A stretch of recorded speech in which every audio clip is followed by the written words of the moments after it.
Sukhoi Gar. Greetings, I am Tad Larkin, the lore master of Manda-LORE, and today I'm going to be digging through the archives to elaborate on the Clone Wars, the conflict that changed the fate of the galaxy forever. The origin of the Clone Wars can be traced back to the creation of the Separatist movement 24 years before the Battle of Yavin. On Roxas Prime, Count Dooku, a former Jedi Master, announced his intentions to secede from the Galactic Republic, demonstrating to the people of the industrial world that the Republic had become a corrupt and unstable body, rotting from the inside, being consumed by the corruption, much like a rocks and garbage worm. Though Dooku was secretly an apprentice to the Sith Lord Darth Sidious, who was under the guise of Supreme Chancellor Palpatine, and was instructed to do this by his master, he wasn't wrong about the state of things. The Republic had indeed become a corrupt, decaying ancient government in need of dire change, and many systems saw this and rallied to Dooku and his new confederacy of independent systems. Based on the ideals of a weaker central government and stronger planetary government, the Confederacy of Independent Systems, or CIS, grew to around 6,000 member systems by 22 BBY. What's more, Dooku was able to coax the 6 major industrial powers in the galaxy to join the cause.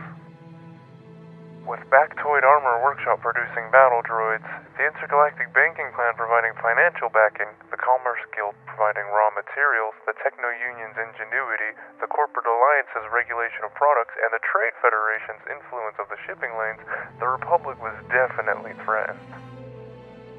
In the Senate, many called for the creation of an army, since the Republic's army was disbanded less than 1,000 years prior, while others simply called for a peaceful coexistence between the two galactic governments. The Military Creation Act was the main topic of debate, and when Senator Padme Amidala, the chief opposition to the proposed legislation, survived an assassination attempt, Jedi Knight Obi-Wan Kenobi tracked her would-be assassin to Commando, where he also discovered that an order had been placed for a clone army 10 years prior. With 10,000 units of clone troopers ready to be deployed and Senator Amidala absent, the Senate folded under the mounting pressure and the Military Creation Act was passed. In 22 BBY, 200 Jedi and an army of clones descended upon Geonosis in an attempt to end the war in one battle. However, Dooku and the Separatist leaders were able to escape and evacuate their forces. The Republic victory at Geonosis kicked off the Clone Wars, and the Republic could have pressed their advantage and overrun Confederacy space. However, there weren't enough clone troops ready, and 1 million more troopers were still in the final stages of training.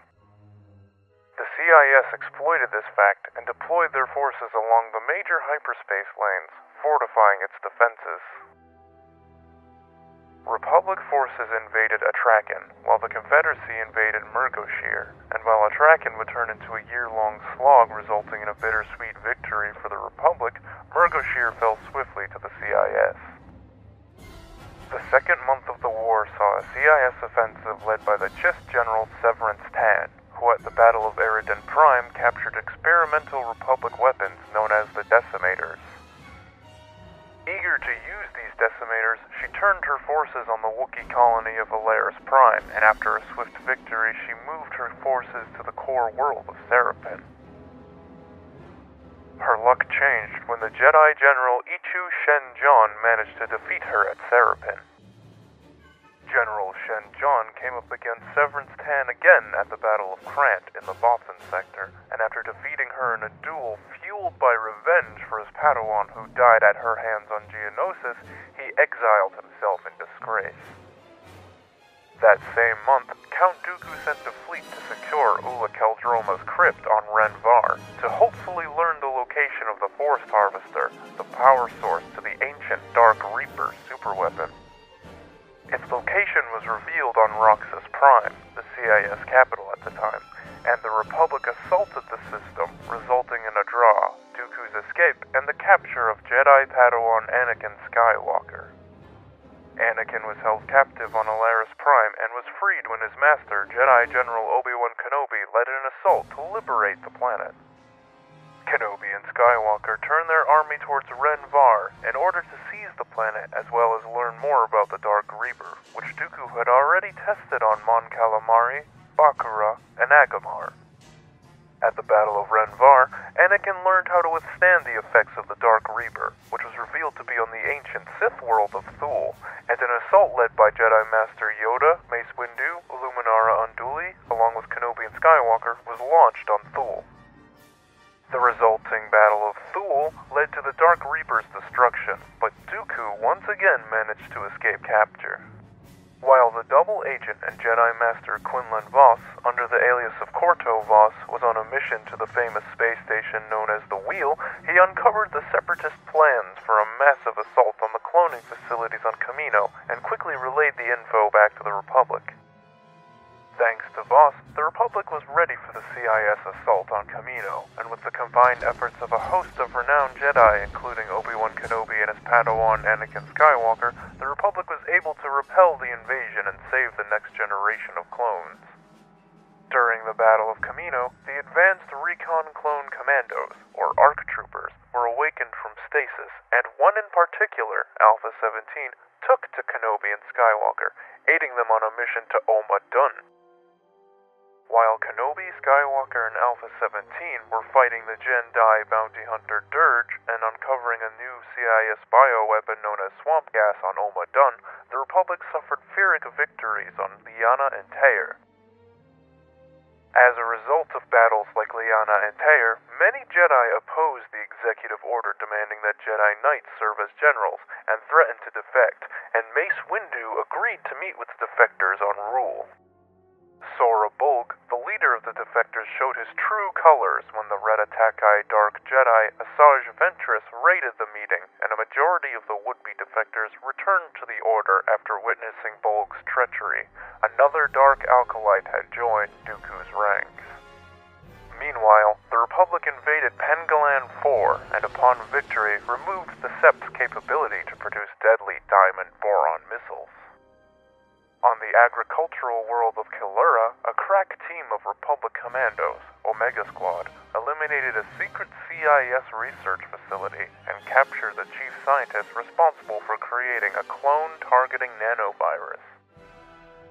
Following the swamp gas disaster on Oma Dun, Kenobi and 4 Jedi went on a mission to the CIS laboratory on Queta, and although they recovered the antidote for swamp gas, Kenobi was the only survivor after Asajj Ventress and Dirge defeated the other 4 Jedi. 4 months after Geonosis, Grandmaster Yoda led a force to invade Separatist-allied Axion. However, a CIS relief force managed to repel the attack. On the plains of Dantooine, Mace Windu's forces faced off against the Goliath seismic tank, and against the odds, the Republic managed to pull a victory out of what seemed to be a defeat. A few systems over on Munilinst, Obi-Wan Kenobi led the 3rd Systems Army in an audacious attack, and while Kenobi faced off against Dirge on the ground, his Padawan led the Space Forces to victory against the massive gun platforms and swarms of Nantex fighters. Concurrently, on Mon Calamari, the amphibious Jedi Master Kit Fisto led scuba troopers into battle to aid the Mon Calamari against their Separatist-allied Quarren counterparts. On the lightsaber crystal-rich world of Ilum, Count Dooku sent spelunker droids to destroy the Jedi Temple there, and although they succeeded, Barriss Offee and Luminara Unduli were rescued by Yoda and Padme Amidala, who were on their way to a diplomatic mission. While Anakin was mopping up the Sept forces above Munilinst, Asajj Ventress entered the battle, and after leading him into a dogfight throughout the city streets, she jumped to the jungle moon of Yavin 4, where the two dueled and Anakin emerged victorious. The Kaleesh cyborg General Grievous revealed himself to the Republic at the Battle of Hyperi, when he crushed the Republic's assault on the droid foundries and single-handedly defeated 7 Jedi, severely injuring Shaak Ti, Aayla Secura, Kukruk, and Ki-Adi-Mundi, who were rescued by ARC troopers.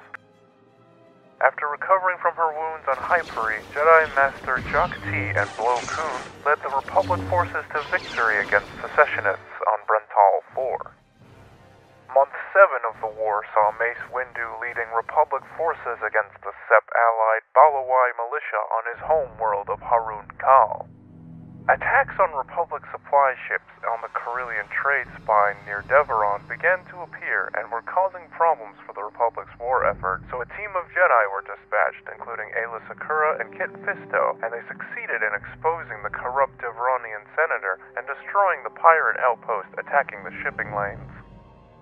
In Quinlan Voss's effort to establish his cover as a Jedi defect, he had to do very many un-Jedi-like things to appease Dooku, and during a coup on Tibren, in which the planet realigned itself with the CIS, he got his first assignment. He was ordered to his homeworld of Kifu in order to persuade the ruler, Tinte Voss, his aunt, to defect to the CIS. However, when she refused, Voss was ordered to kill her, and in his hesitation, it was revealed to him that Tinte had orchestrated the murder of his parents, and he struck her down, effectively crossing over to the dark side. 9 months after Geonosis, the Republic suffered from a media scandal when, at the Battle of Pasadro, 400 civilian miners were caught in the crossfire, and the blunder was dubbed the Pasadro Massacre. Elsewhere, the Republic lost Ord Canfrey to the Confederacy, but gained control of Balamark thanks to the efforts of Anakin Skywalker. The Confederacy unleashed their new weapon, the lightsaber-resistant CB-3 series Cortosis battle droid, on Coruscant, specifically at the Jedi Temple, and after routing the droids, Anakin Skywalker, along with a handful of other Jedi, saved the temple. The Jedi were able to trace the attack back to the Techno-Union foundry world of Manda-LORE, and an assault was launched, resulting in the destruction of the Cortosis droid factory by Anakin Skywalker. On Carteo, a fierce battle was waged, and the Republic won the day, as well as the last couple thousand of Spartai cloning cylinders, which were transported in secret to Wayland and Syntax II. The Confederacy tried one last time to produce the perfect Jedi-killing droid, and they almost succeeded with the JK-13 biodroid if it wasn't for a Republic attack on Ord Cestus, led by Obi-Wan Kenobi and Kit Fisto.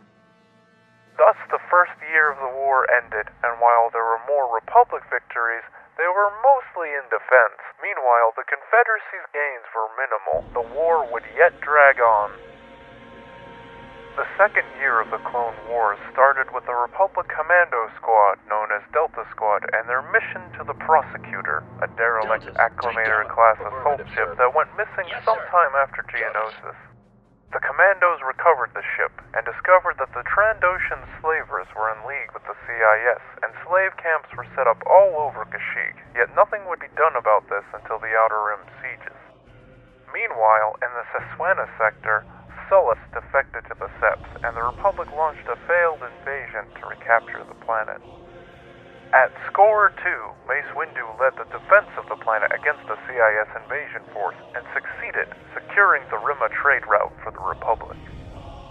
When the muddy quagmire world of Jabim defected to the Confederacy, the Republic loyalists still on the world fought a guerrilla war against them, the entire time begging for the Republic's aid that came a year and 2 months after Geonosis.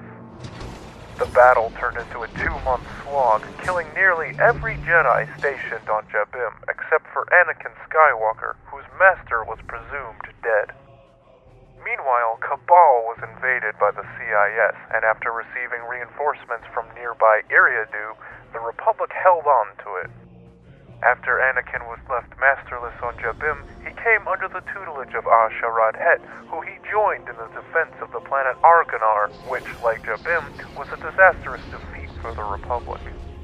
While on Argonar, Anakin suffered from one of his nightmares and accidentally admitted to killing an entire village of Tusken Raiders to his new master, who dressed in Tusken garb, and Het agreed never to tell Anakin's secret, but requested he'd be transferred under Ki-Adi Mundi.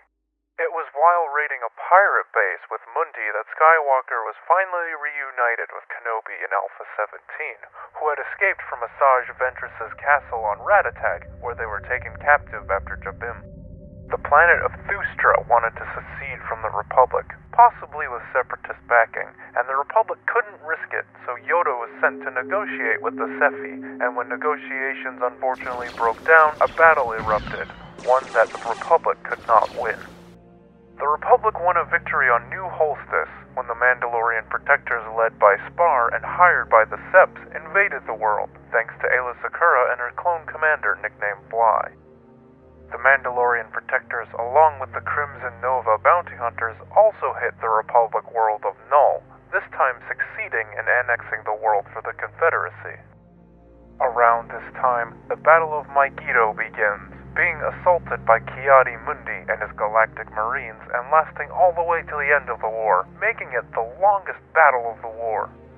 A year and 10 months into the war, Anakin Skywalker and a force of clones liberated Verugency from a Sep occupation force while General Grievous captured Togoria on the other side of the Parlumian.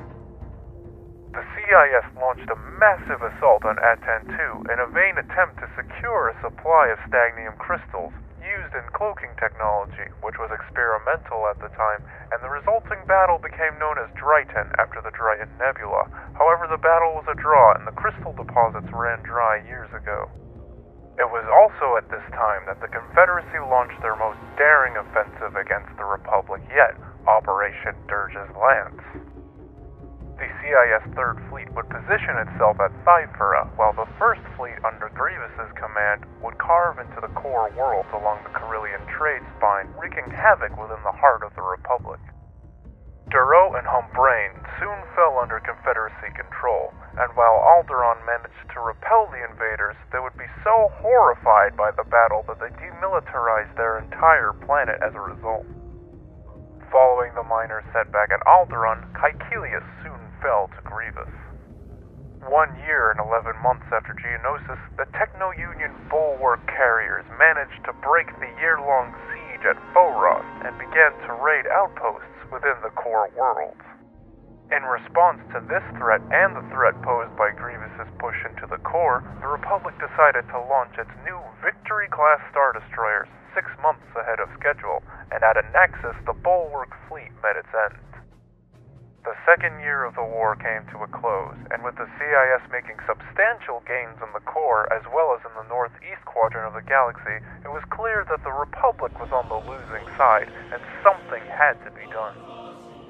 At Drongar, the Republic made an effort to capture the planet to exploit its Boda, a fungus used in painkillers beneficial to the surgical treatment of the Republic's cloned soldiers, and with the help of Barriss Offee, the Republic was victorious, and Offee was knighted as a result of her actions. On the forgotten world of Honoghr, a Republic assault ship brought down a Sep freighter carrying a deadly engineered toxin, Trihexaflein 1138, and it crash-landed on the surface. The Republic took this routine data retrieval mission as an opportunity to field test the new Phase 2 equipment before issuing it to the rest of the clones, and Aayla Secura was assigned to lead the mission to retrieve the scientific information package on the Trihexaflein. Quinlan Vos was also sent to recover the SIP by Dooku, and after a brief duel with his former Padawan, he let Aayla get away with the SIP. On Nadim, an invasion led by General Grievous was repelled by Luminara Unduli. However, Grievous had better luck on the Ugnaught homeworld of Gentis, where the planet quickly fell to his forces. 2 years and 3 months after Geonosis, the Dark Jedi of Bibfesh were put down in a Jedi-on-Jedi clash led by Master Yoda, where he himself slew their leader. A month later, the CIS launched an assault on Azure that was fortunately repelled by Kenobi and Skywalker, not without Kenobi losing a dear friend and lover, Siritachi, in the assault. Anakin once again proved himself a capable warrior at the Battle of Praesetillion, where he flew his customized Delta 7 starfighter into the bridge of the Confederate flagship, destroying it and emerging unscathed on the other side, due to a last-minute micro-hyperspace jump. 2 years and 6 months after the Battle of Geonosis, Anakin was granted knighthood after facing his own Jedi trials presented to him by the war, and Obi-Wan Kenobi was granted the rank of Master as well as a seat on the Jedi Council. Feigning a desire to negotiate terms of a ceasefire, Dooku lured Master Yoda to his castle on Vajun, where he hoped to tempt him to the dark side, or destroy him.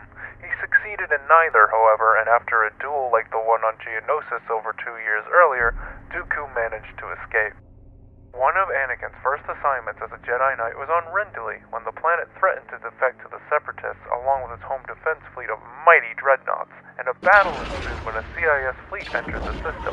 However, the Rendili loyalists prevailed and assisted the Republic in beating back the Seps.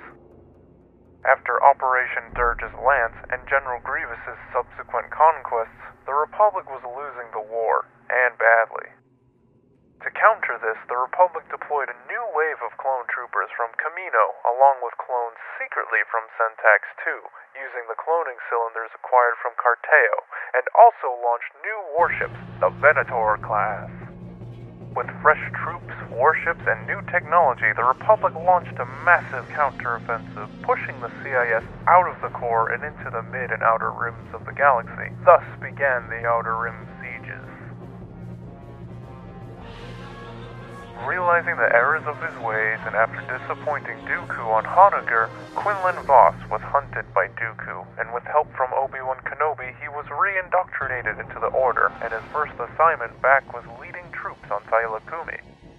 The Battle of Sila Kumi would continue to be fought until the end of the war, though Vos would eventually rotate his troops out. Meanwhile, Kenobi and his former Padawan Skywalker overran the fortress at Bomis Kori 4. Fresh from their victory, Kenobi moved the 212th Attack Battalion to Sarish, and although small firefights were won on the battlefield, the Republic ultimately lost at Sarish. In an attempt to counter this blitzkrieg from the Republic, the Confederacy launched their own strikes on Republic worlds, such as Ordo and Bal Demnik, conquering 2 systems for every one they lost. 2 years and 7 months after Geonosis, Obi-Wan made it his priority to track down Ventress and bring her to the light. Believing there was good left in her, and after a scuffle with Dirge on Maramir and jettisoning his escape pod into the sun, they learned of Ventress's, Dooku's, and Grievous's location on the Boz Pity. Kenobi, Skywalker, and a host of Jedi, including Yoda and Mace Windu, commenced a lightning strike at Boz Pity, catching the Sep leaders by surprise, and although Dooku and Grievous managed to escape, Ventress appeared to be mortally wounded in the battle. The Republic laid siege to the Citadel at Zagaba, believing that the Techno-Union foreman Wat Tambor resided inside, and though the Republic was victorious, Wat Tambor managed to escape. Kenobi and Skywalker once again teamed up. This time they took a small force of clones to assault Count Dooku's palace on Rue to hopefully capture the Confederate leader. They were in over their heads, however, and Rue was a defeat. 2 years and 11 months after Geonosis, the duo, along with Commander Cody, assaulted the Nemoidia system, the last CIS bastion in the core world, and the worlds of Cato Nemoidia, Deco Nemoidia, and Coro Nemoidia soon fell to the Republic. It was at this time that Aayla Secura and the 327th Star Corps assaulted the corporate alliance world of Felucia, and the battle would rage on until the end of the war. Intercepting intel suggesting that the Separatist leaders would flee to Belladrone, Kenobi and Skywalker's Open Circle fleet lay in wait above the planet, and after a short engagement, Grievous and the Sep leaders managed to jump to hyperspace. After mopping up CIS ground forces on a planet with a shielded city, Kenobi and Skywalker were tasked by Palpatine to check out a planet called Nelvon, where General Grievous was supposedly seen traveling to and from. Grievous was nowhere to be found, but Anakin did manage to destroy a Techno-Union research lab experimenting on the native Nelvanians, freeing them. It was at this moment, 3 years after the Battle of Geonosis, that General Grievous made his most audacious move yet and besieged the Republic capital of Coruscant, but the space and ground assault was a ruse to capture Palpatine. However, he was thwarted by Kenobi and Skywalker, who joined the battle as soon as they could. With the Chancellor safe and Count Dooku dead, Yoda led a relief force to the recently invaded Wookiee homeworld of Kashyyyk, and the battle, like many battles in the Outer Rim sieges, would last until the end of the war.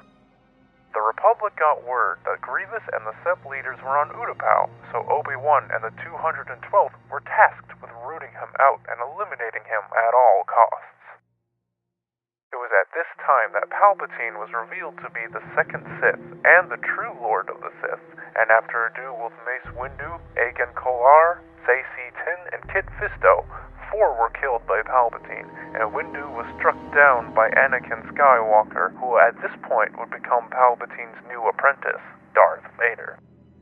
Palpatine then issued Executive Order 66 to all clone commanders on the front lines, and the Jedi were mercilessly gunned down by their own clone troops, and Skywalker, now Darth Vader, led the 501st in an attack on the Jedi Temple. Vader was then sent to Mustafar, where the Sepp leaders lie in hiding, waiting for further instructions from Darth Sidious, and he slaughtered them all, not before ordering all active battle droid units to power down. Obi-Wan survived his troops turning on him at Utapau, and he tracked Anakin to Mustafar, where the two met in a fateful duel that resulted in Anakin's maiming. Thus, the Clone Wars had ended, and Palpatine declared himself Emperor and transformed the Galactic Republic into the Galactic Empire. Though the war was merely a ruse for Palpatine to acquire power, many systems held on to the ideals of the CIS, and hundreds of CIS holdouts survived even unto the dawning of the New Republic.